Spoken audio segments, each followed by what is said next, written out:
We're here at Brands Hatch, one of the UK's most iconic racing circuits, and we're going to take you behind the scenes and talk to the teams as they prepare for the 3 races that will be contested today. Next, let's take a look at one of my favourite things. Oh yes, high fashion jewellery. Back in 1982, a young jewellery designer established the business that has since grown to become the luxury brand that is Theo Furnell. What's been the inspiration between the theatre and drama of these pieces? Jewellery can be all things. It can be incredibly theatrical, but it can also be terribly, terribly simple. The drama is a good thing. I love the idea of the theatre of it. I love the idea of jewellery having a sort of moment of its own.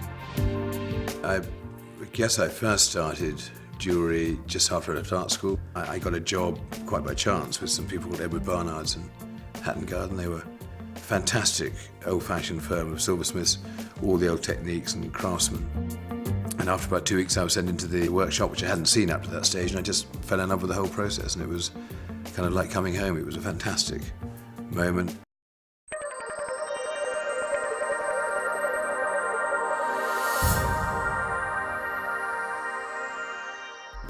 Next, let's take a trip over to La Cucina Caldesi for a taste of Italy. We used to teach our customers how to make pasta at a weekend. The demand grew and grew for different courses. We began to start teaching people how to make bread, how to make sauces, and then it gathered and gathered until we realised we had to open a school dedicated to the cookery courses, and that's how we opened Cucina Caldesi.